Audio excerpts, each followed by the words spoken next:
start resuming public session at approximately 7:41. And at this time, would you please rise for the Pledge of Allegiance? And Trustee Barry, would you lead us in the pledge? Sure. I pledge allegiance to the flag of the United States of America and to the republic for which it stands, one nation, under God, indivisible, with liberty and justice for all. Thank you. Please proceed. Alrighty. Just a reminder that the emergency exits are located directly to the rear of the building and to my right and to the audience left. That in the event of an emergency, please leave in an orderly fashion through these exits. This is a smoke-free school district. Smoking is not permitted in the building or anywhere on the grounds. And also, this is a hate-free and bully-free school district. And again, welcome to our meeting of April 5th. So we begin with the board consent agenda. We have 2 items on there. Mr. Superintendent? The administration recommends the approval of board consent items reflected in Schedules C1 and C2. Okay. We need a motion and a second for C1 and C2. Motion by trustee Tara, seconded by trustee Barry. Oh, no, the next one. Is there any discussion on either of those items? Seeing no discussion, all those in favor, please raise your hands. Seeing all hands raised, the motion passes unanimously. And next we're up to D, communication and announcement, and the superintendent's report. You go to the podium. Vinnie, will you make sure that the superintendent can be seen by the streaming, where the podium is located? And I'll let you know when to start streaming. Thank you.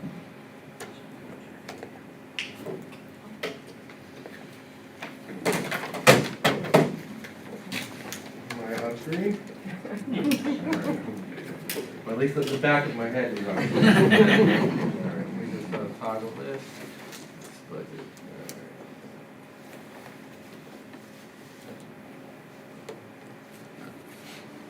All right, so at this time, start streaming the presentation. Thank you. Welcome everybody to our April 5th board meeting. It's amazing how many things happened in the span of 2 weeks since our last meeting, so I'm going to get right to it. A lot of things, exciting things to report, but we'll start with some of our sort of reports. So again, I've been providing a COVID update every board meeting since the beginning of the school year practically, and so this was our COVID report as of March 16th. This is the Friday prior to our last board meeting. Since then, we've had 2 additional cases. So fortunately, the numbers seem to be dwindling. That's not to say that, we shouldn't take precautions and, wash our hands and just be safe. But it does seem that, things are changing. Again, the United States, the federal government is rumored to call the pandemic over officially May 11th. If that's the case, I'll start reporting the data. We'll certainly keep posting it as consistent with mandates from New York State. But we're moving in a positive direction. Next, I want to give you a school safety update. I do want to mention, since we've met, there was another atrocity that occurred in Nashville, Tennessee, which, to be honest, it's frustrating to keep talking about these things over and over again. I feel like I'm in a sort of a time loop that I can't escape. Each time when an event like this happens, it's obviously heartbreaking.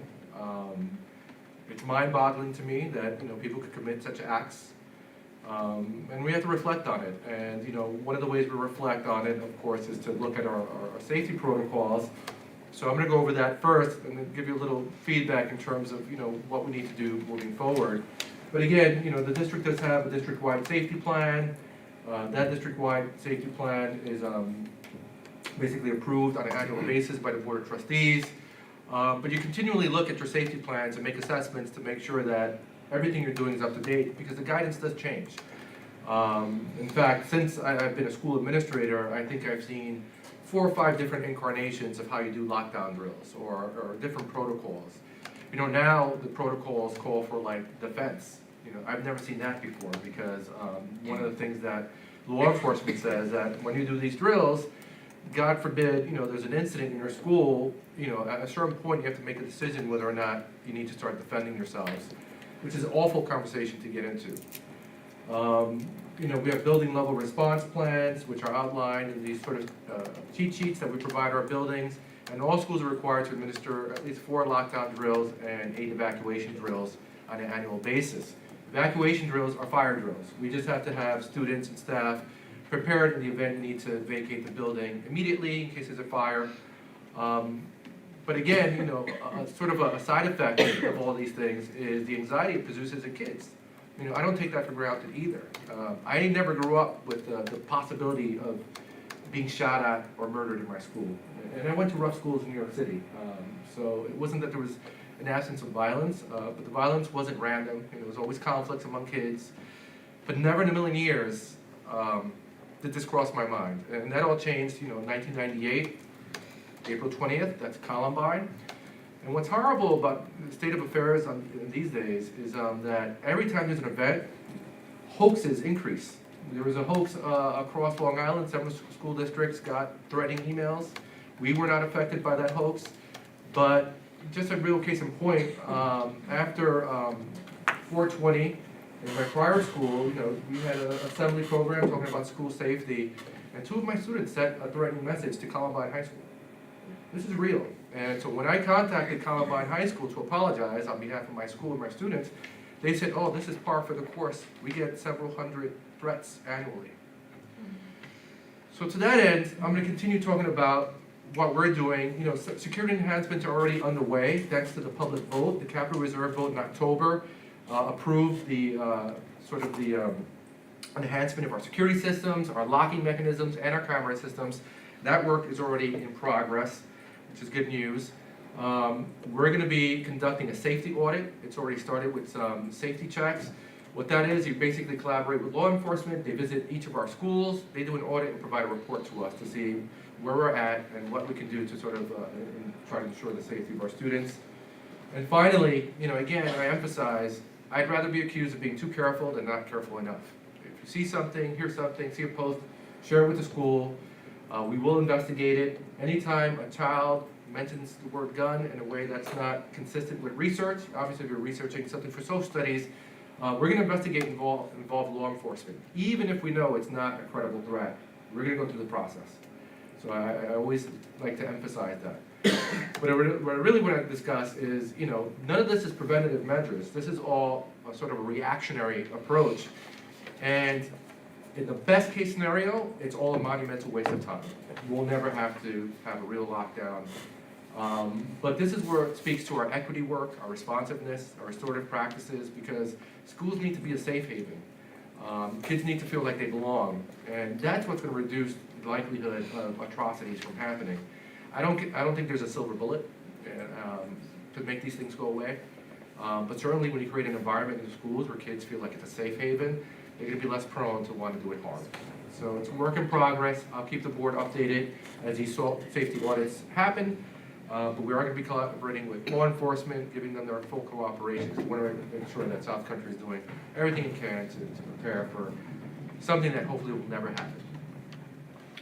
On a brighter note, I got to spend a nice night at the theater at Belport Middle School for High School Musical Junior. You know, I was joined there by both President Lees and Vice President Hayes. A lot of talent on display. You know, it's nice to see like kind of the seeds of the talent at the middle school level and see what they become when they reach high school. They also conducted a dress rehearsal for Frank P. Long students. So the 5th grade actually got to visit Belport Middle School, and so they could kind of get excited about things to come when they joined the middle school family. So a big shout out to everybody involved in this production. It really was fantastic and a lot of fun. We also had a great night of cool jazz at the Jazz Loft in Stony Brook. I had the great pleasure of attending with President Moresco, that's our PTA Council President, and President Felice as well. And it was just pretty amazing. Big shout out to Ms. Wasson, who conducted the jazz band in a real authentic venue. Above and beyond the performance, which was great, the students got to spend some time in the museum. There's some artifacts there, like one of the things that stood out to me, the theme song from Stand and Deliver, Stand By Me. The bass used to record that song was on display there, so I was shocked that a lot of our high school students were familiar with the movie Stand By Me that came out a long time ago.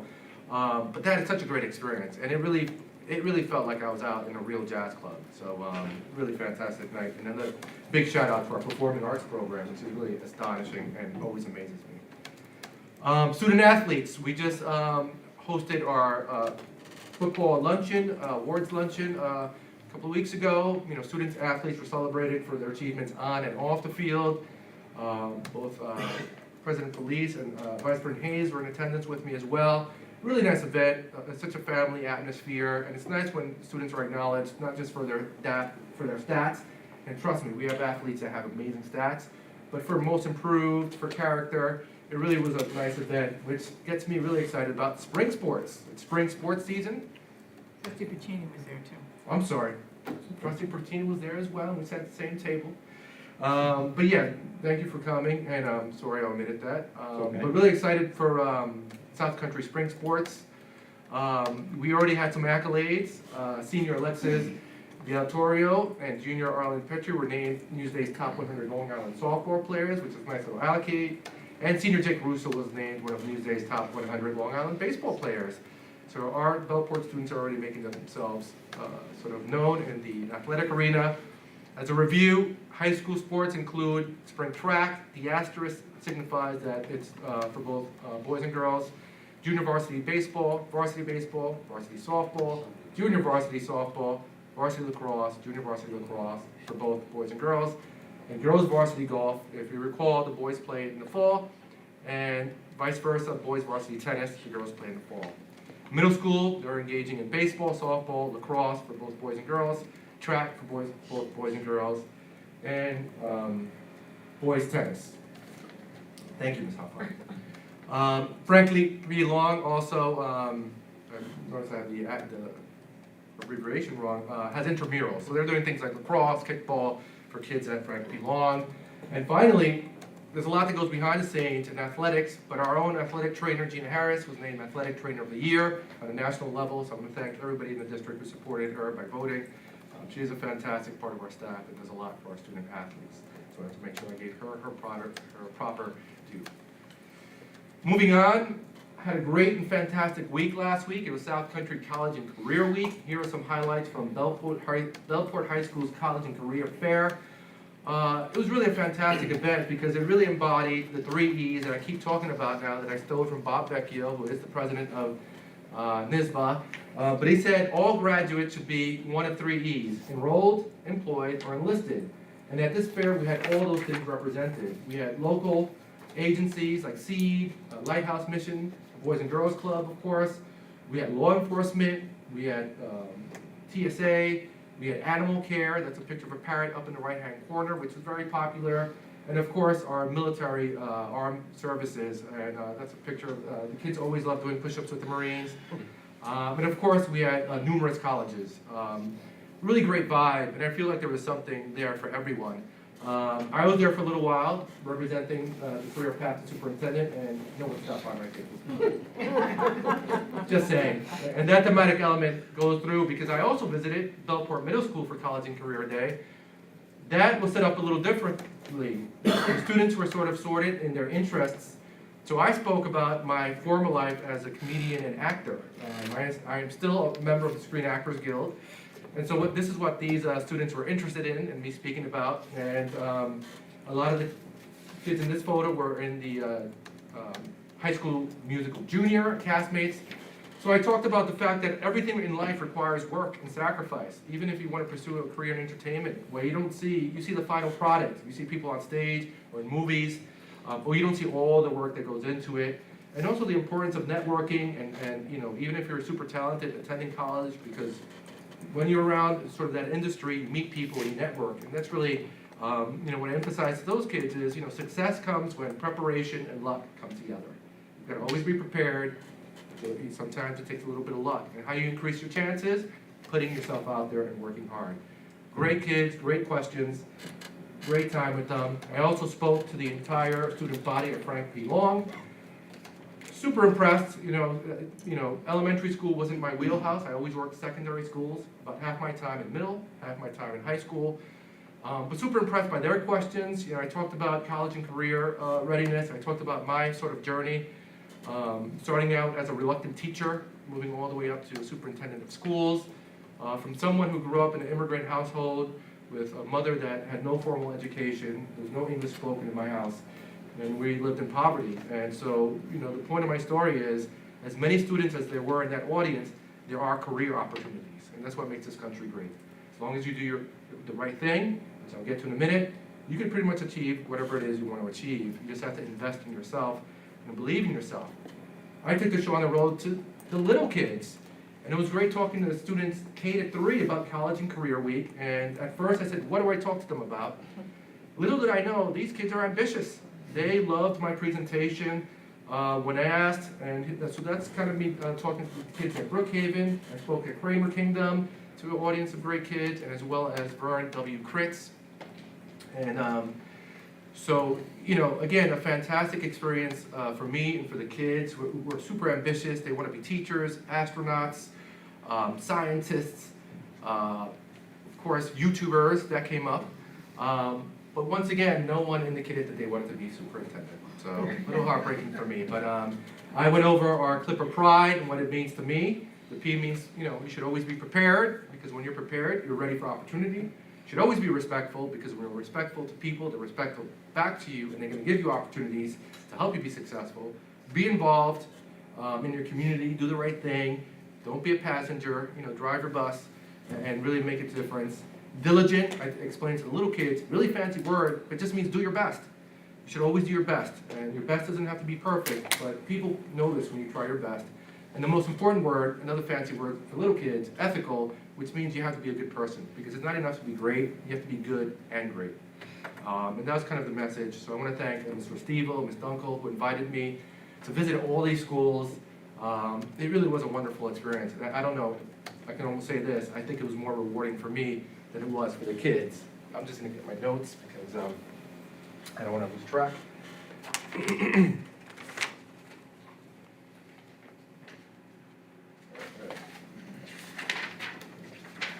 I also stayed and visited middle school, elementary schools yesterday when they had their elementary school science fair projects on display. You know, everything from density projects to sugar science. There's one image here with how much sugar is in our soft drinks, which is really troubling for me to see when you see a bag of sugar that represents how much sugar is in one little beverage. Eye-opening. There was a very special presentation I set up to Trustee Hayes that had to do with trains, and we'll talk about her son a little bit later, but Trustee Hayes' son works the railroad. I'll let you speak about that when you do your report. But a child did a report that was really relevant to her son's career. So I want to thank Trustee Felice and Hayes for joining me on these visits. And again, future scientists. We're talking about kids K-3. And again, sure, they get their parents' help to do these projects, but the fact that they're talking about making a hypothesis and getting involved in the scientific method at such an early age is really laying the foundation for success later in their academic careers. I spent some time in Brookhaven. I just wanted to give them some highlights. I had the pleasure of attending a dual language read aloud. The story was called Ada's Violin, the Recycled Orchestra of Paraguay, which told the story of an orchestra that was created in a very impoverished area in the country. And these folks literally constructed instruments and actually performed and received sort of global attention for their performances. So really uplifting story that was read by Mr. Kasi, who's not a native Spanish speaker. He read in Spanish, and Dr. Raymond read in English. So the kids really appreciated that. It was a great time. I also got to see some kids involved in some gardening. When I did Civics Day speeches in Kramer, a lot of the third graders said we need more sunlight and outdoor activities. So it was nice to see third graders at Brookhaven exemplify our pride. This is the beautification. So they did some gardening outside to make the school a little prettier. So I just want to thank Ms. Napolitano and Ms. Morasic for helping out and working towards prepping the school for spring. That was a nice little event. Kids were super excited to be working there. More impressive, these third graders, Brookhaven Elementary School, are workers on their food pantry. They've been helping, they've helped 151 families to date by preparing baggages of food items. They were so proud, and they were so their work ethic was amazing, and they were working with, and this pictures happened to be taken on career day, so they're all dressed in respective careers, which was doctors, scientists, and again, no superintendents. And also, we had the Principals Challenge at Brookhaven, which this year's theme was Encanto, the Disney musical, which the kids thoroughly involved. They did a sing-along down the hallways. Multiple staff members were dressed in costume, which the kids loved. And Dr. Raymond said that she will no longer be known as Dr. Raymond, but rather Dr. Mirabel. So that was a fantastic event. But even a bigger source of pride is the fact that, Brookhaven, which is one of those targeted lists, was removed from the list, has basically become like a learning lab for best practices. So I had an opportunity to meet and talk to the New York State Education Department representative, Ms. Jasmine White. She is a representative from Coaching from Excellence, who couldn't speak kinder about Brookhaven and the things they're doing and the fact that they're inviting other school districts to visit that school to sort of see our practices. So that's really fantastic. And I also want to thank Beth Doyle and her leadership in that area. Really fantastic news and really a great source of Clipper pride. So big shout out to the entire Brookhaven staff, his teachers, support staff, everybody played a role in making these things happen. Continuing with teaching practices that received national attention, we had a civics preliminary meeting at the middle school. For those of you not familiar, Generation Citizen is basically a program that helps our students engage in civics. Students pick topics and they come to consensus to a topic that they feel that they can sort of offer some sort of solution to. Some of the topics are heavy, and we make sure it's appropriate for the kids. So we invited, and so part of the process is to invite decision makers so they can sort of pitch their questions, ask questions, and get some insights. Ms. Agee, our business official, had the pleasure of sitting with 7th graders to talk about school lunches. So if she thought budget presentations were tough, she had to sit in a room with 7th graders, who's really, the targeted question is the pizza sauce really crunchy? That's what they said. I asked them to define crunchy. They said, no, literally crunchy, like a cracker. So we're looking into the pizza sauce. But the other topics included mental health, gun violence, school lunch, and racism. So it's great to engage in these conversations, which can create some discomfort, but it's done in a safe space, and sometimes discomfort is what leads to progress. And the fact that we give students a voice is amazing. And we also teach them the proper tools to advocate in an appropriate way. Don't go on social media and like or dislike things. Contact your elected officials, make a difference. And if you feel like these topics are important to you, then do something about it. And we kind of give them, in a very neutral way, just equipping them with the tools they need to do just that. But this is all kind of based on our equity work, and that's all been charged with our great team of staff members here. I do want to give credit to Beth Doyle again and the team that represented South Country at the ASCD conference in Denver, Colorado. That's basically the biggest curriculum conference in the country. And we had a representative team that went and presented to educators from all across the country. So I just wanted to give Ms. Doyle an opportunity to speak to that experience a little bit. Yeah, why don't you come up? Good evening, everyone. It was a great weekend of learning and sharing. Our presentation was very well received. The feedback that we received was very positive. We had about over 70 people attend, which was impressive given that some of the workshops you go to, there'd be like 5 people sitting there. So a lot of people attended. A lot of people hung around afterwards and asked us questions. We're all getting emails from contacts that we made at the conference asking us about our work. So it was just great to share, and we feel very proud of what we're doing. One of the questions that we got at the end was, what's next? And that's always on my mind. And that's what we're talking about. We've just began this journey. We're proud of where we are, but we still have so much work to do. But it was nice to be able to share where we are. It really resonated with people, this approach. So, I thank the board for your support, the superintendent for allowing us to embark on this journey and share what we know. And it was just great to be able to represent South Country. So thank you. Thank you. Thank you, Ms. Doyle. So excellence in instruction leads to excellence in our program. So I had another privilege of attending another event last night, the Belport High School Evening of Excellence, where our students who have earned a 93 or above average are recognized. But it wasn't just that. We had excellence in food. Our culinary program with Ms. Mason put out, it was fancy. That's the word I'm going to use. The desserts were fantastic. They had steak tartare. It was really over the top and amazing. We had excellence in music. So we had a nice string quartet performing, which was great.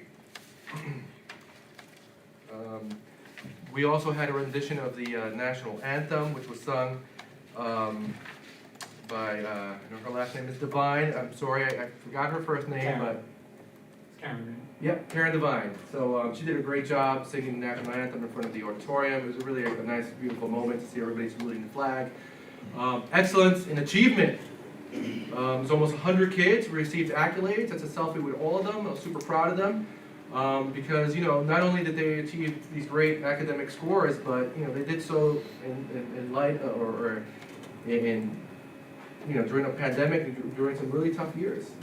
These students who are seniors now, basically their formative years in school were sort of taken away by this pandemic, and yet they were able to perform and sort of, it was fantastic. But it was also excellence in teaching. And one of the traditions that Bellport High School has that I think is fantastic is seniors or distinguished seniors get to nominate a teacher from each of the respective schools that made an impact in their lives. So representing Brookhaven, we have Mr. Prush. He was voted on stage by Harry Yablum. He's a distinguished senior. Mr. Prush is a PE teacher at Brookhaven. Great to hear him speak and how the kids sort of reacted to his impact. At Kramer Street, we had Mrs. Frankie. She's an elementary school teacher and was a preschool teacher. So some of these seniors, she had twice. She had them in preschool and elementary school. She was presented by Abigail Crabtree. Representing Vern W. Kritz was Ms. Cullen, elementary school teacher. She was brought up to the stage by Maya Hassan. Frank P. Long recognized Mrs. Rouch. Catherine Yanza was a senior who brought her up to the stage. She's a librarian, which is really nice. So, there's a variety in the types of teachers and staff members that were recognized. For Bellport Middle School, we had Mr. Burmeister, a very funny math teacher. He was brought up to the stage by Luke Russo. And finally, representing Bellport High School was Miss Emma. She's an English teacher. Caitlin, she was brought up to the stage by Caitlin Foley. Great night for student accolades, for teacher accolades. Thank our teaching ranks for the positive impact and long-lasting impact. When kids remember their experiences in kindergarten, it just speaks to the impact that teachers can make. This gets me to another point, which is less glamorous, but I think it's a reality that I feel obligated to talk about, which is state testing. For many, many years, starting in about 2012, 2013, there's been a huge opt-out movement in New York State based upon New York State testing and how it was used. It was used for teacher evaluations. Many people felt like kids were over-tested. I'm here to recommend that we opt in to testing, and I'll explain why. First, test scores are no longer associated with teacher evaluations, so that's not going to skew how we provide instruction. We do instruction based upon best practices, and not too concerned with, test scores. And not that test scores don't matter, but you don't want, the test to drive instruction. That's not a good teaching practice. Given the adverse effects of the pandemic, it's imperative that school districts require data to help drive instruction, supporting student success and progress. About 25% of our kids took the test, and so that's not a huge sample size. It does not paint an accurate picture, which I'll get to in a later point. But we need data. It helps us drive instruction. It helps us determine where our students are at. And again, the data doesn't have any impact in reality to our students or to our teachers. There are data points. The only impact it can have is to identify areas of growth. So if a student needs some help with math or English language arts, this is a mechanism by which we can identify that. I also want to say that high-stakes testing is still part of the educational journey in the upper grades. Students are still required to pass Regents exams to graduate. Many students challenge AP exams, College Board exams, and it's essential that students get the practice. Last year, in my former position as a high school principal, my juniors were taking Regents for the first time ever. It was their first standardized test. And they had to take 5 Regents exams in that year that their graduation depended on. This was their first test ever. So, that got me to reflect, and on a personal note, even my own children, is, you need to practice. There's no harm in getting that practice. So I'm encouraging families to really think about testing and what it means. Above and beyond that, even if you're going the employment route or the enlistment route and you're not a college-bound student, multiple career paths require certification exams. Whether you want to be an electrician, a plumber, a nurse, military service, the Marines, Army, all have entrance exams. So tests are a part of our, existence and our progress moving through the world. So, again, the practice is important.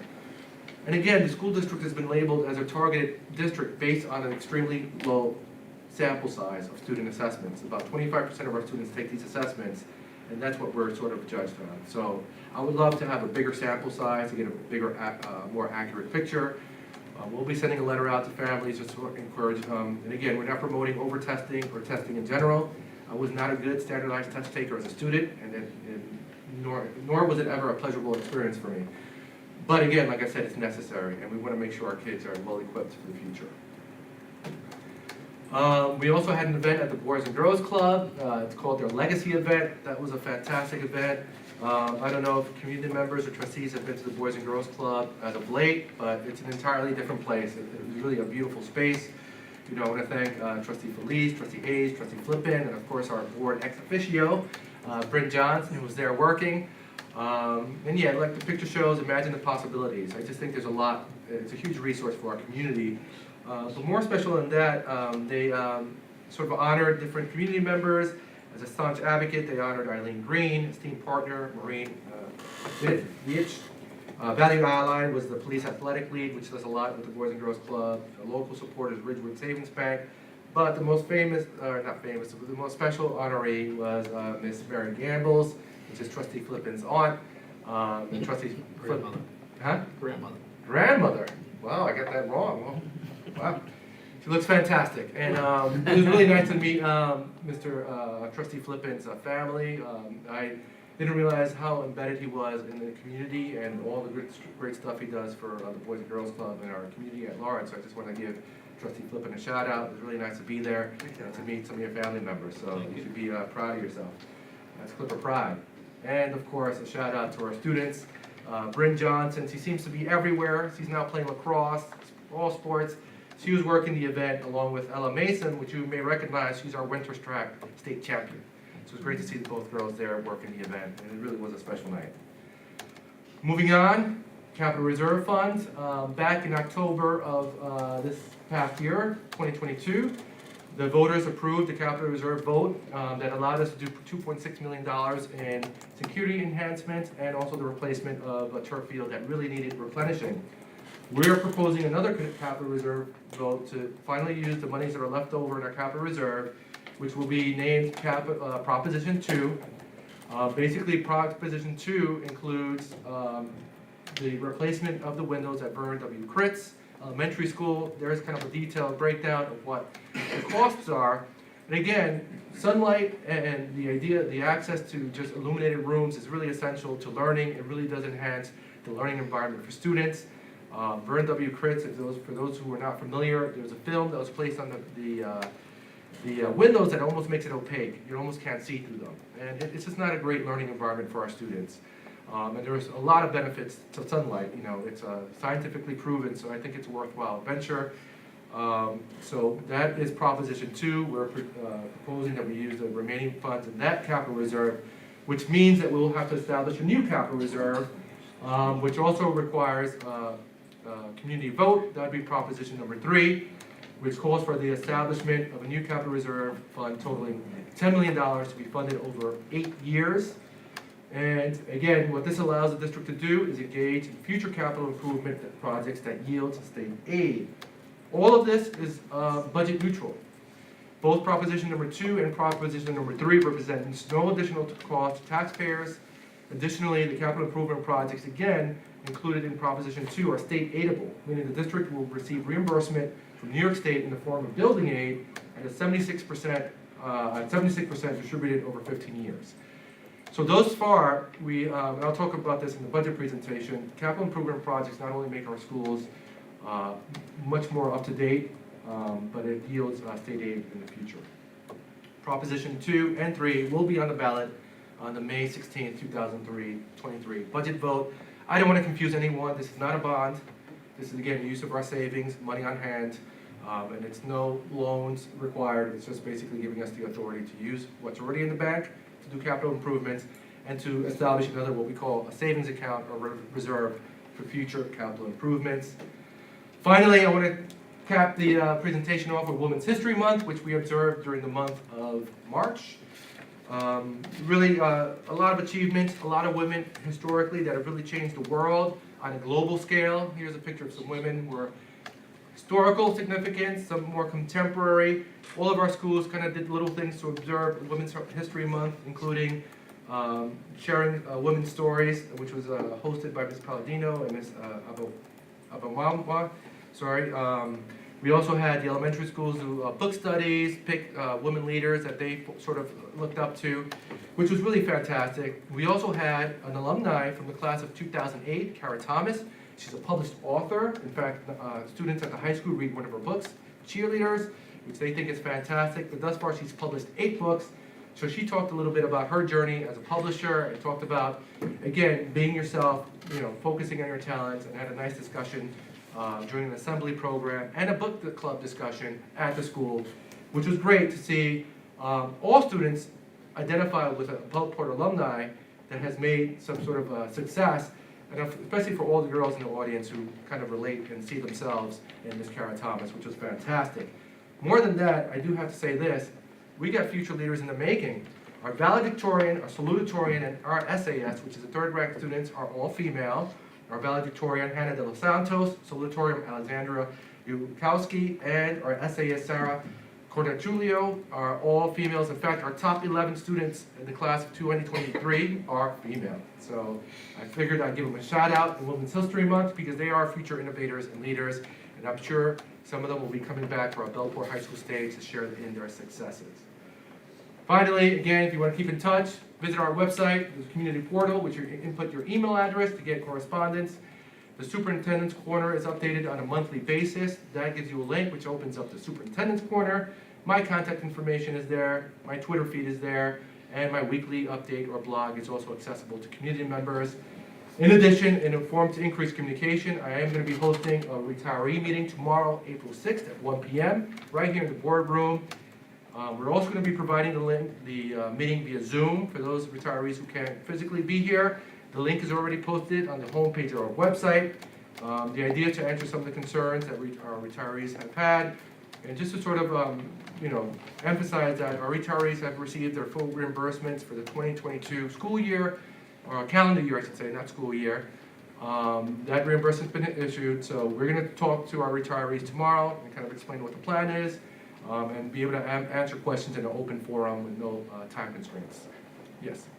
Will there be a mechanism where the folks who are watching on Zoom can ask a question? Yes. Yep. So whether you're here live or watching on Zoom, you'll be able to ask questions. So I want to afford our retirees that opportunity to sort of speak directly to myself and Ms. Agee, the business official. So I'm happy to be hosting that event tomorrow. So that's going to be at 1 o'clock here in the boardroom. And I want to say happy Passover and happy Easter. That's a photo of my kids that observe both. My kids are Jewish by virtue of their mom, and they identify as Jewish. I do want to offer an apology because we are hosting our board meeting on the first night of Passover, and after many years in sitting at Seder tables and participating in the Seder, I do feel badly. So we're certainly going to be conscientious of that moving forward. But I did want to wish all of our Jewish friends a happy Passover, and all our other friends who celebrate Easter a happy Easter that's coming this weekend. So please enjoy time with friends and family, and enjoy these holidays. Thank you. That concludes my superintendent report. All right. Nice. That brings us to the trustee advisory and committee reports. Would start over here with Ms. Kavanaugh. I have Anything nothing to report, President, please. Nothing to Okay. report. You want me to come back to you last? Okay. Nothing for me. Well, the last 2 weeks has been filled with fun, and I think the superintendent's already talked about all the events and the ones that I went to. And I just particularly wanted to comment about my visit with Mr. Green's social studies class last Friday, and how impressed I was with the interaction of the young people, and their not just willingness to discuss their chosen topic that was mental health, but the fact that they had some things to say to us as adults about it and how it's being dealt with at the middle school. And I appreciated being invited into the classroom for that.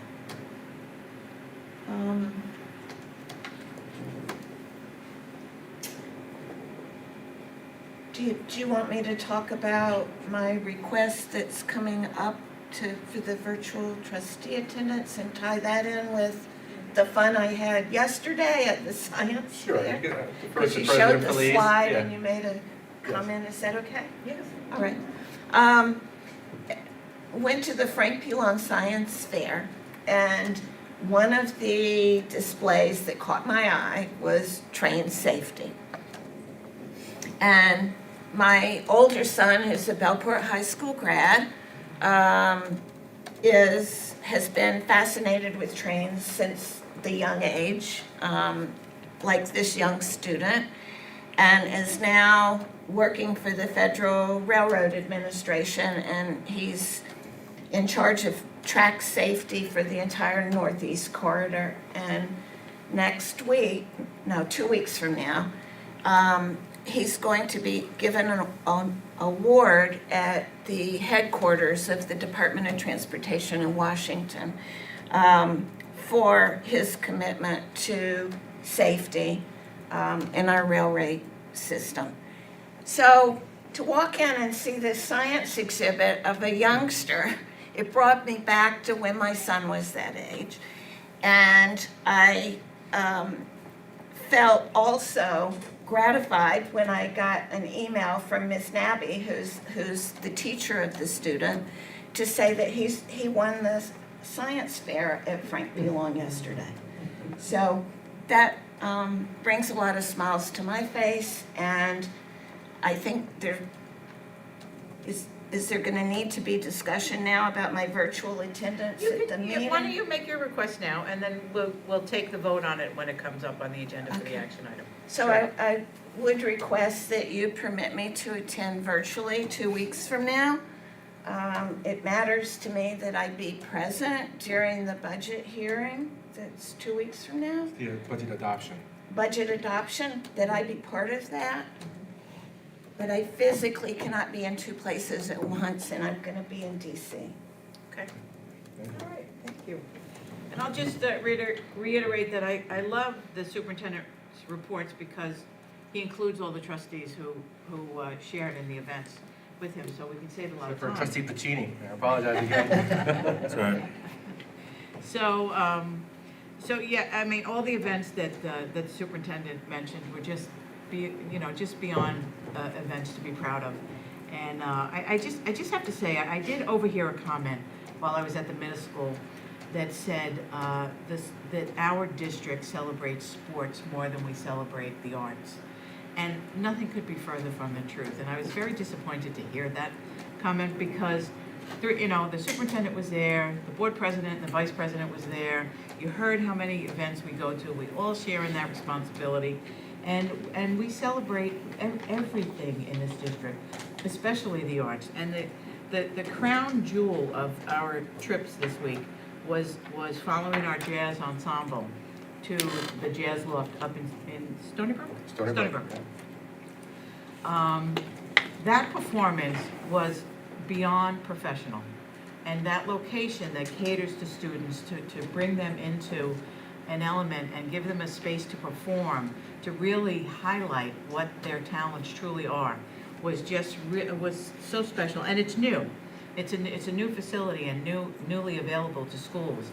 In fact, Longwood was just performing the other night because now I follow them on social media and on their email list. So I can't thank our arts teachers and our music teachers for all the work that they do with our students, because we enjoy every single performance and every single event we go to. So I hope that the families and the teachers know just how much we appreciate all of them. And with respect to Encanto, the principal's challenge over at Brookhaven Elementary, it was just not to be believed. Their costumes were spot on. Every wig was spot on. No wigs fell off. It looked like it was part of them. And the kids were singing at the top of their lungs throughout the whole school. They went through the whole school, and it was wonderful to be a part of it. And I'm so proud to be part of this district for those reasons that were mentioned by the superintendent. So that concludes my report. Thank you very much. All right, Where are you? I'm sorry, no, they said no report. Yeah, we're all good. So, that brings us back to you, All right. and the budget presentation. Yes. Thank you, guys.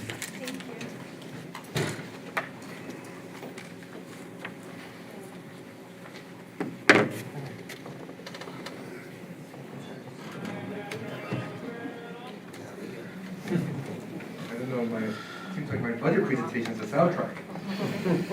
All right, let me just set up the, I'm sorry. It's literally turned off. It's literally turned off. You're just saying.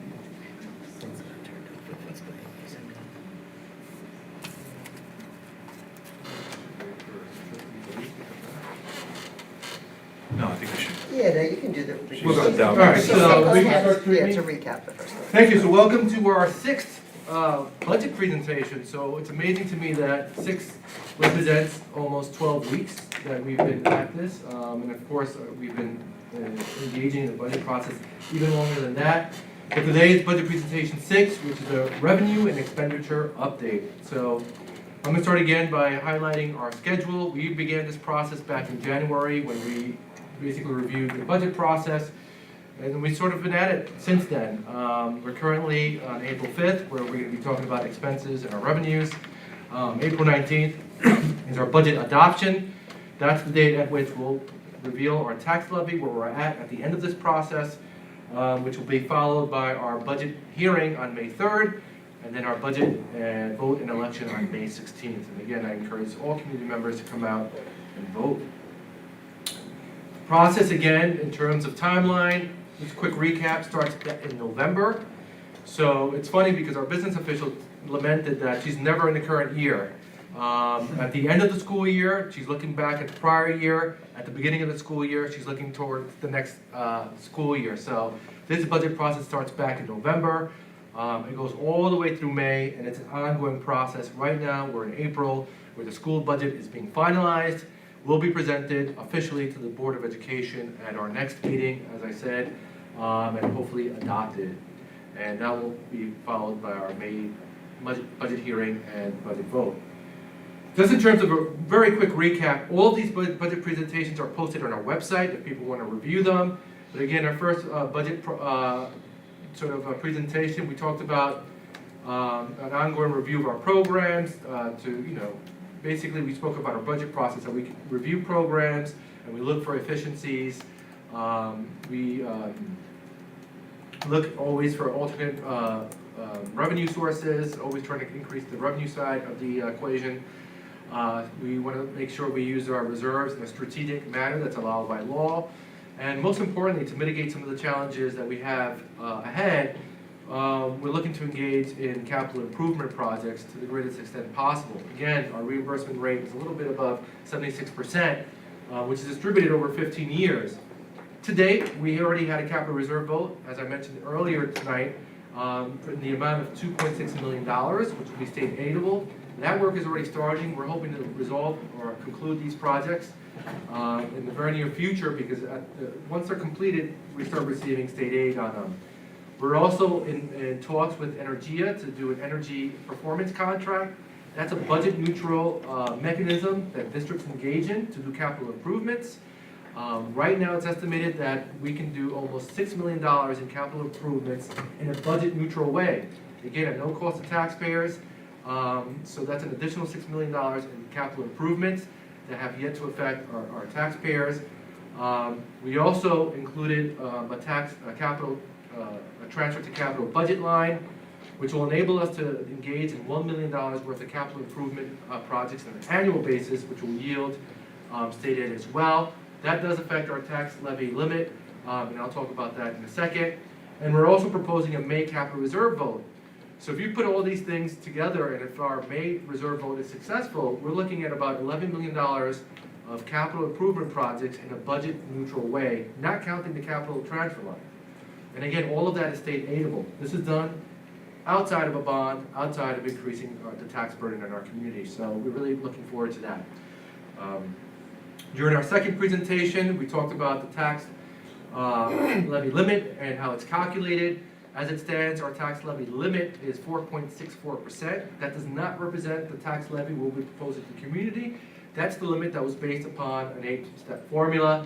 Again, the final tax levy will be proposed to the Board of Education and shared with the public at our April 19th Board of Education meeting. We also talked about expenditures associated with 3 budget codes, the 1,000 code, administration, 5,000 code, transportation, and the unallocated code, which is 9,000. Again, administration speaks to everything that we do to administer the school district. Transportation is transportation A to Z, including athletics and field trips. Unallocated are employee entitlements, debt payments, and other governmental obligations. Be sure to share data on that.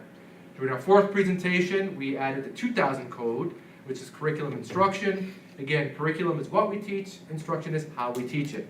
And this code represents all the costs associated with this area, including salaries, supplies, everything X, A to Z. And then during our 5th budget presentation, we talked about staffing. And during that presentation, we did a careful analysis of our staffing, and we did propose some increases in our staffing that will enable us to restructure our 6th grade program that will better meet the needs of our students and enhance the culture of that school. We're adding special ed classes to limit the number of students that are placed in BOCES placements, because these students are a part of our community, and if we can service them and educate them within our schools, that's a benefit that outweighs all other benefits. And also to allow for more student choice at the high school level, we want to reduce the number of study halls to make sure students have full schedules with electives that they're interested in, and the ability to challenge AP courses and other types of electives. Those have been the 5 presentations that we've engaged in thus far. And today we're going to talk about revenue and expenditures. And I just want to kind of go over our approach in sort of making decisions on budget lines that are going to increase, budget lines that are going to decrease or be reduced. Again, number 1, we want to ensure that the budget development process is consistent with board priorities. The number 6 board priority of the 6 board priorities is to develop a fiscally responsible and transparent budget, maximizing efficiency and economy, ensuring the district is using its resources to deliver the best educational program and meeting our long-range planning goals. I think we've been doing that, as we'll demonstrate later in the presentation. While there have been increases to budget lines, including but not limited to inflation, entitlement, staffing, and fuel, we've engaged in a line-by-line analysis of the overall budget, looking to make reductions to accommodate for these increases and to better align ourselves with actual expenditures, while allowing for contingencies. That's important. We want to make sure our budget represents dollar amounts that are able to enable us to operate the school district, but also allows for contingencies, things that are unforeseen. One example, for example, if oil tanks need to be replaced because something happens, these sort of events could be very costly to school districts, and you have to allow for these contingencies. So again, I looked at the overall budget today. It was an 80-page document with hundreds of lines. So this has been a process that's been arduous and difficult, but rewarding. So I do want to give credit to our business official, Ms. Agee, who's been behind the scenes, really scouring our budget to find efficiencies wherever we can.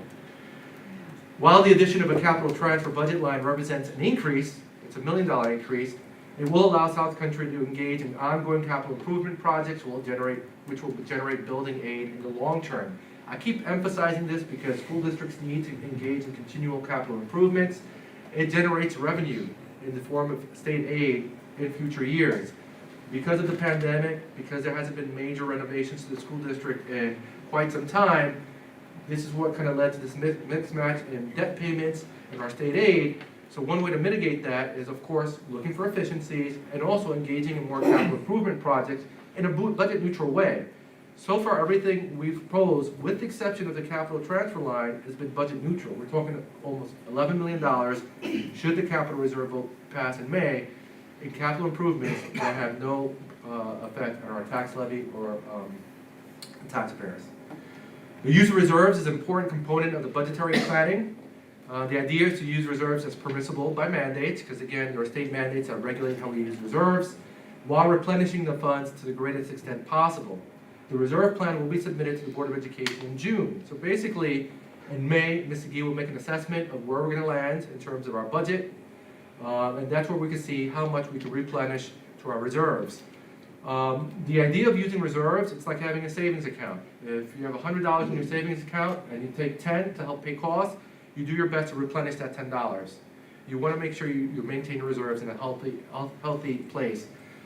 There may be times ahead where you don't replenish the amount of money you take out, but the idea eventually to get there. And early in one of our earlier presentations, in fact in our first presentation, we used a graphic of a roller coaster to indicate that there is peaks and valleys in this process.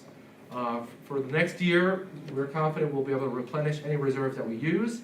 In subsequent years, we'll keep the board informed. At our next budget presentation on April 19th, we are going to be discussing a 5-year projection to sort of indicate the plan and speak to that a little bit. And finally, I say this, and I love emphasizing this, that ultimately the goal is to propose a budget that meets the demands of the school district in terms of operating costs, ensures the school district is in a good financial position to address unforeseen costs, and to have appropriate fund balances to mitigate future challenges, and ensures that our larger community is considered when proposing the final tax levy. The process is ongoing, and the final budget, along with the proposed tax levy, will be presented at our April 19th meeting. So we have 2 more weeks of work, but let's see where we're at currently. Here's an update on our revenues. Let me caution the trustees that our state aid still hasn't come in officially. We're waiting with bated breath for it to come in. So it's any day now from what we understand. But revenue represents all of the funds, represents money that goes to our general fund. South Country State Aid may change, again, as I mentioned, depending on what's formally adopted, which may affect our final tax levy, and that's why we're holding off to April 19th to sort of reveal what the tax levy will be. But just some points of information. The tax levy represents that first number, the contribution that's made by taxpayers. The final tax levy will be presented at the April 19th meeting once we get our final state aid numbers. We continue to look at our expenditures to see if there's any further trimming that can be done, and we'll announce that at our next meeting.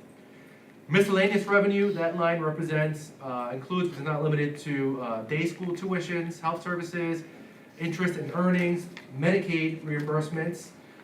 For those who don't realize, a lot of our special education services are Medicaid reimbursable, and so that's where that comes from. E-rates, rental incomes, and donations, of course, which leads me to the next sort of item, which is the federal funds. If you notice, there's a big difference. For this current year's budget, 22-23, included in our revenue side were the CRISA funds and the ARP funds. Those are federal grants that are going to no longer be with us in the 24-25 school year. Basically what we're doing is, in order to correct the budget, we removed these federal funds from the revenue side because in reality it's a better accounting practice to have them in what's called the state aid fund. State aid funds are used to offset expenditures. So whenever you receive grants, like Title I grants, Title IV grants, those grants don't go on the revenue side. They're used to offset expenditures. You plan your budget based on your actual revenue. When these grants come in, you use those grants to offset your expenditures, and that's what allows school districts to sometimes have a fund balance. But general accepted accounting principles, which is what guides school district accounting, basically says that these funds should not be included in the revenue side because they're not an annual revenue source. So we decided to remove that from our revenue side to make this correction, to sort of right the ship so that we can better forecast the future and come up with a 5-year plan that's going to be more accurate based on our actual revenues. So when you look at the revenue side, and the subtotal represents revenue, not including reserves, there's a dip in our revenue by almost a little less than $2 million. You balance the budget by use of reserves. So when you look at the way the reserves are sort of situated there, the total amount of reserves that we're planning or proposing to use in the upcoming school year is the same. We just redistributed the use of reserves because there are guidelines that says that while you want to have healthy reserves, you don't want to have too many reserves because that's a bad practice. So right now our reserves are in a good place. We're looking to use about $2.7 million worth of reserves to sort of account for these expenditures. And when the federal funds come in, this is how we replenish the reserves. Because again, we expect somewhere in the ballpark of about $5 million in federal funds to come in the next school year. That's not listed in the reserve, in the revenue side. When those funds come back, this is how we kind of replenish our reserves, and that's how you use grants. Just sort of a point of information. So as it stands, we're looking at revenue, or a decrease in revenue from, including the reserves, which are not technically revenue, and I know Ms. Sigi will get mad at me for calling it revenue, but it's monies used to balance the budget from 142.7 to 148. I'll explain that difference in a later slide. So this is kind of an update of where we're at with revenue. Now let's look at our expenditure side and the increases thus far. All of these lines have been sorted by the codes that we discussed in prior budget presentation. The 1,000 code, again, are all costs associated with the administration operation of the school district. 2,000 code are all the costs associated with curriculum instruction. 5,000 is transportation. 9,000 is called unallocated, or all those things that are related to employee entitlements and benefits. There's a lot of lines here, and I provided the Board of Trustees with a detail because we sort of chunked this information into the function codes. Beneath each function code are multiple lines.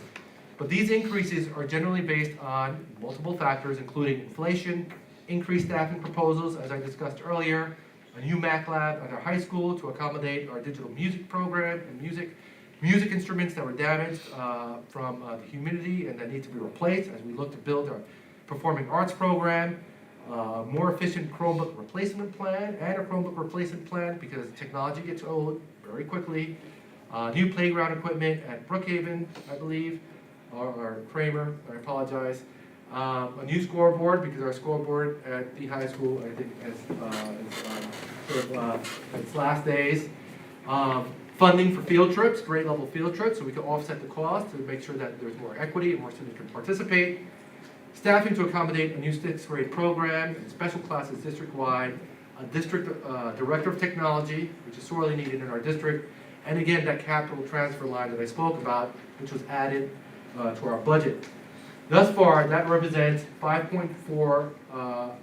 $5.5 million in increases thus far, which again is a mind-boggling number, and when you just refer back to the fact that our overall budget went down by $2 million, well, how is that possible? Well, let's look at the expenditure side. So here are our reductions, and again, the reductions have been sorted to the same sort of codes, and they generally are based on multiple factors, including a 3-year analysis, comparing actuals to actuals to actuals, contractual changes, diminishing requests for BOCES contracts, and adjustments which still cover operating costs and allows for contingencies. So what I want to emphasize is that these budget reductions do not represent, I'm sorry, let me start with this point. I jumped the gun a little bit. The budget is a tool that represents the maximum we could spend in these specific areas. It's not actual expenditures. So again, if you liken it to a home budget, if I allocate myself $100 a week for miscellaneous expenses, I want to do my best not to spend $100, right? So if I spend $90, that's a plus. But I want to make sure I have enough money to cover for things that may happen that are unforeseen. So these number represents the maximum that we're allowed to spend once a budget is adopted. The reductions don't represent cuts to programs. We're not making any cuts to programs. If anything, we're enhancing programs. They're just adjustments and reductions based on our analysis. The amount in each school budget code represents the maximum, again, that the school district can spend, allowing for unforeseen changes, which I said already. Once a school budget is adopted, again, the goal is to operate in an efficient manner to avoid spending the maximum allowed allocation. That's just good business practice. You never want to hit the max. You always want to have a little monies left over. Monies left over, our fund balances, is what's used to fund reserves as per our district reserve plan. Again, our reserve plan is shared with the Board of Trustees towards the end of the school year when Ms. Gee and we have a better idea of where we're going to land in terms of our fund balances, and we'll provide a fund reserve plan then. And finally, New York State allows for up to 4% of unassigned fund balance that can be used, and any other funds above and beyond that have to be used for district reserves. So it's not like there's money lying around. And then, again, the idea is you use reserves, you replenish them. You use them, you replenish them. And that's kind of the process that school districts engage in. If you recall in the last slide, we showed about $5.5 million in increases. Through this arduous process, over the last several weeks, we have found almost $7.4 million in reductions. So, I really want to thank Mr. Gee, our business officials, all the consultants, our financial advisors, everybody we speak to that helps us get through this process. And in reality, when you look at the $7.3 million, it's almost a correction of the use of the federal funds in the revenue side. And we had to make the correction so that we have a nice new starting point where we can forecast for the future, plan for the future, and that we ensure that the district is going to be financially stable. So this was our basically our budget based on our expenditures as of March 22nd. If you look, the total proposed budget as of March 22nd was $142 million approximately. As of April 5th, tonight, that's been further reduced to $140 million, $882,000.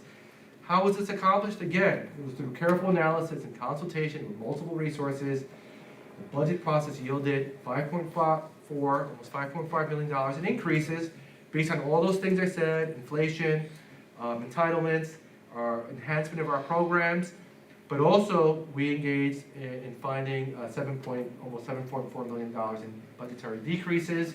So again, the net proposed budget, the net change is a reduction of almost $2 million in our overall budget. What's confusing about this is the tax levy is not based upon a budget-to-budget comparison. It's based upon a tax levy-to-tax levy comparison. So it is common practice that a school budget can be reduced, but yet there's still going to be an increase in the tax levy. This happened in this school district, and I believe in the 21-22 school year, when our budget went down from about $145 million to $142 million, and there was still a budget levy increase, because again, you're comparing the revenue, not comparing the overall budget. And finally, I want to emphasize that we will be presenting our final tax levy on April 19th. We're going to keep scouring that budget to make sure that we've caught everything we could have caught, to make sure the budget is as efficient as possible. And again, I'm very proud of the work that Mr. Gee is engaged in. This represents multiple hours and weekends of work, debate, and consultation. And of course, the feedback from trustees has been invaluable to us as well, because you are all kind of the eyes and ears of our community. And I want to thank you for sharing feedback to make us better at the process. So again, next is our budget adaptation date of April 19th. That's coming in a short 2 weeks, which will be followed by our budget hearing on May 3rd and our budget vote and election May 16th. So at this point, I want to open up the floor for questions from our trustees. So I'd like to just go back to your slide of, hold on.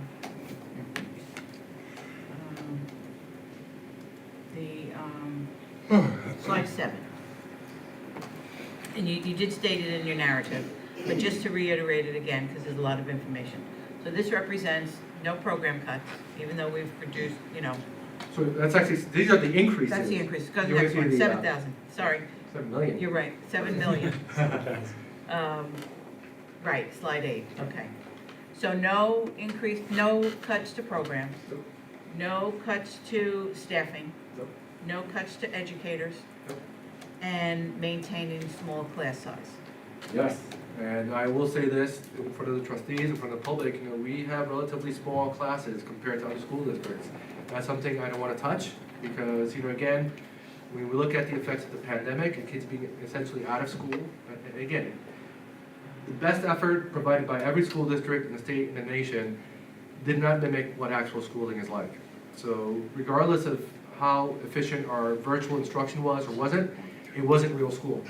And I'll say that. So I think it's important that that teacher-to-student ratio remain as small as possible.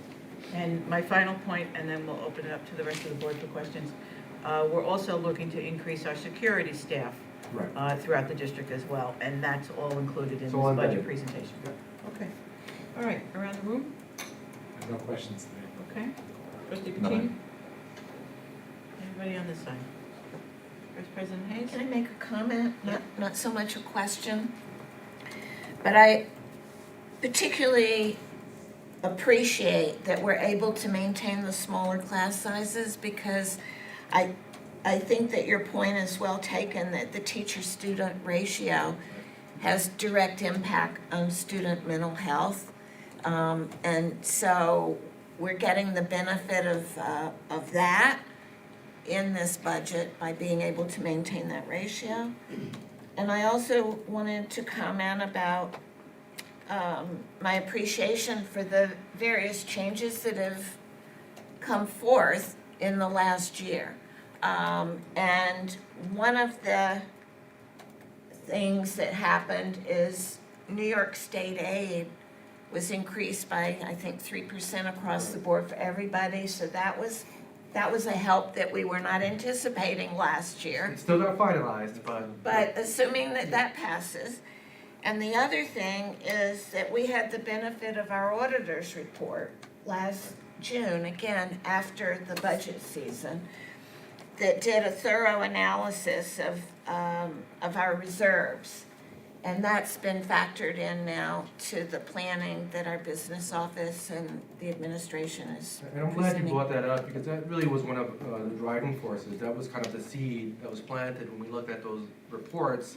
You know, it kind of gave us some direction in terms of what we needed to do. And we had to look and kind of scour the budget line by lines, multiple pages, hundreds of lines, to see where the trimming could happen. And so that, again, you know, we want to make sure that the district is in a good financial place, and that not only does it allow us to operate as we discussed, but prepares us for future challenges. And I think we're making steps in that right direction. And again, the capital improvement projects are going to be a huge part of that, and I'm happy that already we've got the ball rolling on some. Again, we'll be promoting our capital reserve vote for May as well, because Critz needs the windows. So, and that's the other piece of it. Aside from the state aid, our buildings need work. And again, we're not proposing a bond. I don't want the community or public to be confused.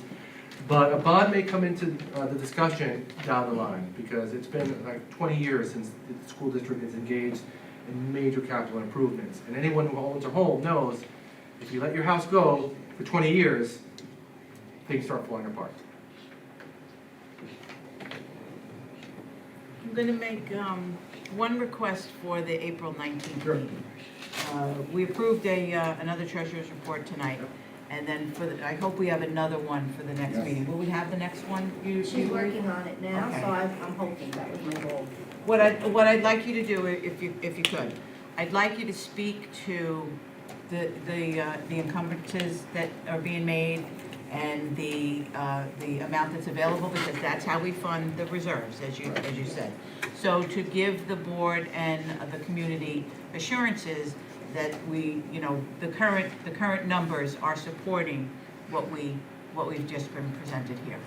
Okay? Yes. Okay. Ms. McGee is taking her notes. Yes. Okay. Good. I think that will make for a good presentation as well. I would also give sort of accolades to the business office. We were basically at 50% staff for the majority of the year. We just appointed a treasurer in January. So the fact that we're able to kind of accomplish all this, and we're catching up with the treasurer's reports, is remarkable, and it represents a lot of hours and weekends. But like I said, it's been so rewarding, because it's been an incredible learning process. And especially for me as a first-year superintendent, I really want to thank Ms. McGee again just for her expertise and the way she manages spreadsheets and answers all my annoying questions when, in full confession, I don't get some accounting principles. I get financing, I get budgeting, I get how schools operate, but some of these things get complicated. So I just want to appreciate the patience she's had with me, and also the collaboration with the trustees. Trustee Pacini brought up a good point. How are we paying for these increases? That kind of prompted us, we should include all the decreases in our presentation. Trustee Trent spoke about some of the capital improvement projects and how we prioritize them. That certainly has us sort of thinking about future projects. The questions and the feedback have been great, so I really appreciate it. And of course, President Feliz, Vice President Mays, who spent a lot of time, questioning everything, and rightfully so, because you're advocating for your constituents. So I appreciate that. Okay. All right. Any other further questions for the superintendent? Okay, that concludes our budget presentations for expenses and revenues. The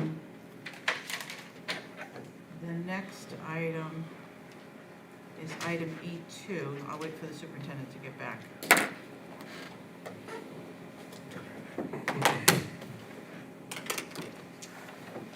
Glasses. We just need your recommendation to approve item E2 for what Vice President Hayes indicated earlier, to attend the board meeting via Zoom. So the administration recommends approval of action item E2. Okay, need a motion and a second? Motion by trustee Kavanaugh, second by trustee Trent. Any discussion? No discussion? All those in favor, please raise your hands. Seeing all hands raised, the motion is approved unanimously. Look forward to seeing you in Washington. Congratulations to your son. Yes. And you have to be a proud mama. Well, he's a Bellport High School grad, so Nice. we've got some There you Clipper go. pride going on there too. Awesome. And I do this every meeting, but I don't have it with me. Do you have the narrative for the guide for the public portion? It should be, could we put that in there the next This time? time, I think it was at the top and that one was removed, so. Oh, because we didn't have two. Right. Okay, I'll make sure it's in thank the you. next one. Got it. Thank you, Chris. All right. Okay, so we are up to, just to reiterate that point, public commentary, we normally have two, in the beginning and the end of the meeting. Because this is only a workshop meeting, we only have one, so it's at the end of the meeting. So, public commentary announcement. Public commentary will occur 2 times during the meeting. In this case, it's only once at the end.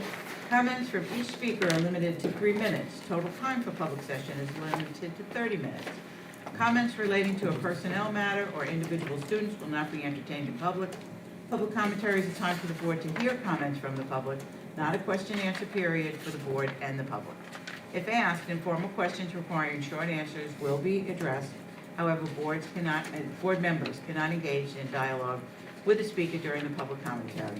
District residents who seek additional information will be guided to an administrator who will address their questions or concerns.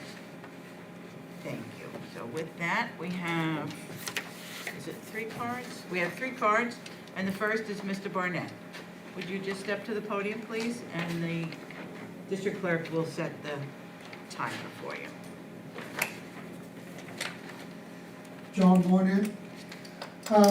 With my 14 years serving as election inspector as an impartial representative and my work in Mary Immaculate, I get to hear the concerns of a lot of people on what's going on in the school.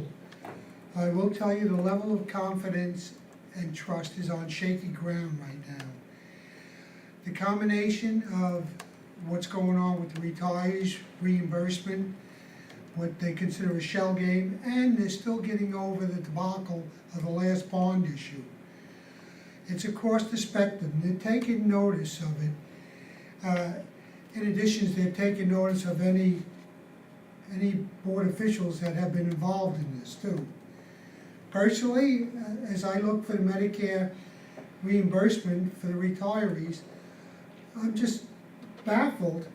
I hear that, oh, this delay is gonna save money. Well, postponing it, it may not be included in this year's budget if you're gonna put it a year out, but it's not gonna save money. It reminds me of a tactic the state used years ago with the roads, deferred maintenance. Yeah, they didn't include the budget, they put it subsequent years, and we know what happened with that.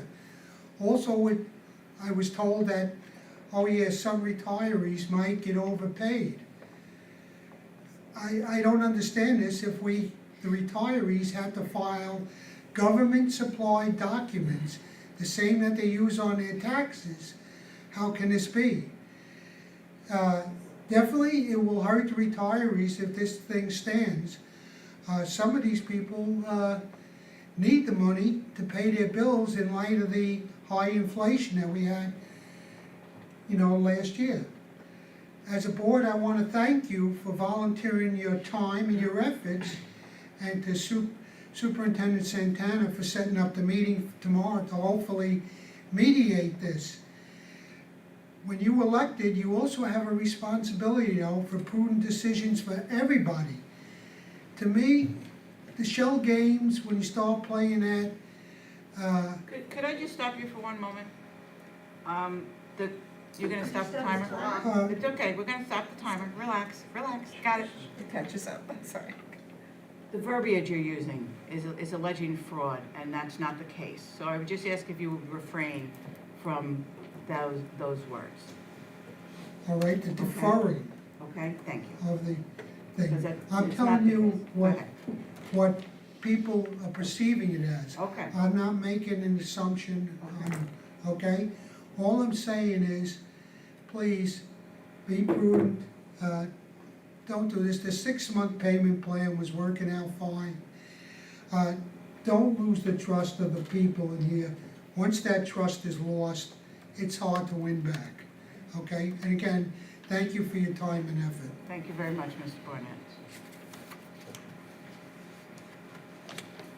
Next is June Johnson? Can I use this leftover time? No, I tried last time. yes, you did. Okay. Yeah, I tried. I'm very glad, Mr. Santana, that you did make the time to meet with us tomorrow. I appreciate that. I appreciate being heard, and my comadres also appreciate that. I want to say I'm still befuddled as per this new way of reimbursing the retirees of what they're eligible for, the Medicare. And I know a friend of mine that's now retired, and he had worked under the Suffolk County AME, and he got his first check for the calendar year today. And I don't understand, it doesn't make sense to me why this district would go with this new plan to reimburse 2023 in March of '24. It doesn't make sense. And I'm also pleased that you all read over and looked over Marv Lowen's letter. Please have the management, the Suffolk School Employee Health Plan Management Trustee out of this office attend the meetings in the future. The last go-round, there was a 33% absenteeism on the part of South Country's attending. That's not right, and that doesn't bode well for our health insurance. I also, please, do whatever you can to alleviate what's been told to us that have met with various and sundry folks in this building, that there are folks that are overworked and they can't get to whatever the pressing issues are. I've had friends call requesting certain records, didn't get a call back until 2 weeks later, and then there was a big McGilla trying to get the records. It shouldn't be. And all of you pay their salaries in this building. Please make sure that they're getting the help they need, or that those that are working here are doing what they're supposed to be doing. Also, regarding Mr. Lowen's letter, please, whatever you can do is help get the names of the upcoming retirees so that SCREA, the South Country Retired Educators Association, can incorporate them in future meetings and getting together. Those names have not been given to us.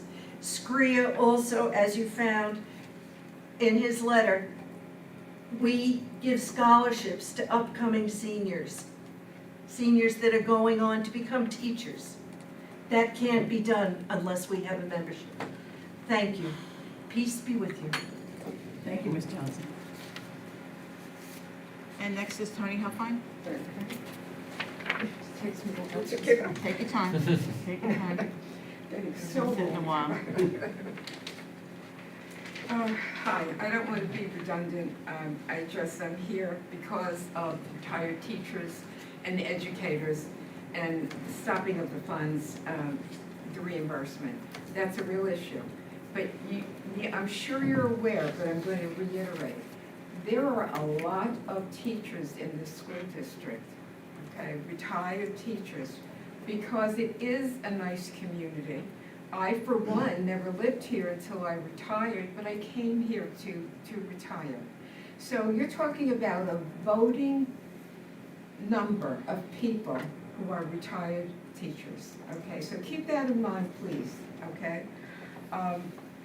Now, the auditor that made this recommendation, is that something that you have to abide by, or is it optional? That she made she made the recommendation that the money be withheld, or you don't do it once a year. Is that optional, or is it, in stone? Just make a statement, we'll consider a comment I can't hear at the you. end. I said, just finish your statement and we'll consider a comment at the end. Okay, so Okay. that's a big question. The question is, where is the money going to be held in our Medicare money? Where will that be held? Is it held in an account for us that we have interest on? Or is it put into the district's account? Okay? That's really pretty much it. Whether or not the recommendation by the auditor was just a recommendation, where is the money going? And if you're holding it, are we gonna get interest on that money? Because that's our money. Okay? Thank you End of very much. story. All right, Answer? No? thank you. Take a seat, I just want to confer with the superintendent for a moment. What are the hands for? I do not live in the district. My name is Marvin. All right, Bowman. I'm sorry, I can't have you speak at this point. I know. Because we're in the middle of the meeting. Thank you very much. Okay, thank you. All right, you are coming to tomorrow's meeting? Yes, I am. Okay. Please come. The board will not be there. I This know. is not a board decision. Okay. Let's not be argumentative. We welcome you here. We've listened to you now over a series of weeks. The superintendent has made comments as to the situation. I just want to reiterate a couple of points. No one is stopping funds, and that is why the superintendent is going to meet with the retirees tomorrow. So you can go through the questions that you have been asking all along and understand in a group what the situation is at hand. And there's no change in where the money's being stored, how the money's being funded. This is taxpayer dollars that you're entitled to as a result of you being an employee here at the school district. And it's going to be reimbursed to you, and it's going to be accounted for the way it's always been. There's been no change in that. The only thing that's changed is the frequency, and that's because of the recommendation. And yes, it is prudent for a district to follow the recommendations of an auditor. Second, hold on, that's all, hold on, then the supervisor will speak. I do want to say also, I was not here when you spoke last week. I had to leave for an emergency with my father. Miss Johnson, you made comments to me, and I was hurt, because you have my phone number, we've spoken a number of times, and I was hurt that you took advantage of that I wasn't here to speak of my union and how my union, AME, my former union that I used to work and used to lead, how they get reimbursed. I just felt like it was a little disingenuous because I wasn't here to speak to you about that. Also, I can't retort. I guess. Also, there was comments during the meeting, because when I left the hospital late that night, I came back home and I immediately went to the YouTube, and I stayed up that night until 1 o'clock in the morning watching the whole meeting. So I heard all of your comments, because that was my due diligence after I spent the night with my family and my father, who's still in ICU, to listen to the meeting and to listen to your concern, because that's my job. That's what I signed on for. Ms. Huffine, you called me about the sound system here because we don't use Yes. microphones anymore. Absolutely. And I want to tell you, and I shared this with you on the phone when I spoke to you. I said, stop right there. I listened to the recording while I was home, and I heard and observed and I shared with the superintendent the problems that we have in this room with the audio system, and we will be working on those to fix those. Good, To thank fix you. them. So I don't want this to be adversarial. We're all in this team together. No decisions were made to harm anybody. No funds were taken away from anybody. But the way that it has to be processed, and and some of the other issues are real issues with the short amount of staff that we have here. So I'm going to let the superintendent just finish up, and you will be meeting tomorrow. And the purpose for that meeting is so that you can come together and fully understand just what's happening. So we're giving retirees an open forum, so that we're not gonna have these restrictions that board meetings have. You can ask questions and there'll be responses. My biggest concern is there's a lot of misinformation. I spoke to 6 retirees since our last board meeting, who are very confused. We're not stopping reimbursements at all. Your entitlements are your entitlements. Retirees have been fully reimbursed for the 2022 calendar year in full. It's April 5th already. It's April of 2023. Every retiree's been fully reimbursed for 2022. There was correspondence that wasn't dated, but sent with every check, reimbursement check, since 2020, indicating this change. So there's been some sort of communication. My worry is that, there's a narrative that's just not based on actual facts that's going around, that they're making retirees very anxious. They're believing that entitlements are going to be taken away, that we're stopping the payments, which is totally not the case. And so this is based on my conversation with retirees that are not local who received my letter and took the time to call and speak to me. But tomorrow I'll be happy to answer your questions. It should not be adversarial. I certainly, as a superintendent, don't appreciate receiving threats. I don't think that's really productive in any type of discussion. And I also want to emphasize that our relationship with the Suffolk Schools Employee Health Plan is positive. We attend our meetings, we operate in good faith. If there was absenteeism 20 years ago, 10 years ago, I apologize for that, but we weren't around for that. I know the way we operate in good faith. There's been no discussions by this school district, by our business officials, or myself to leave the consortium because we benefit from it. I'm going to be a future retiree myself, as is the business official. I also invited all of our collective bargaining unit presidents to attend tomorrow's meeting because they have a stake in this, because they're future retirees. So the idea is to clear the air, but I have to say, to echo President Felice's, some of the tactics used, are just unfortunate. I've made myself available. I know the communication could have been better. I'm a first-year superintendent. This decision was made prior to my coming.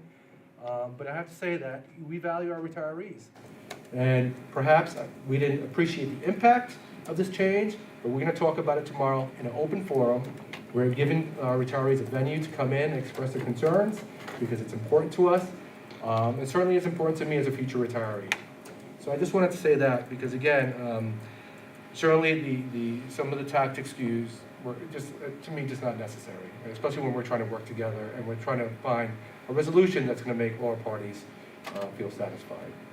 And we welcome you to tomorrow's meeting, and we hope you get everything out. And we welcome you to tomorrow's meeting. Yes. Okay. All right. Okay, that brings us to closing remarks by board members. Anybody have any closing remarks? All righty. We do have to take a motion to go back into executive session when we return. We will not have any business to vote on. So at this point, I'm just going to take a motion from the board to return to executive session to continue with the personnel matters. Motion by trustee Barry, seconded by, yes, Hayes?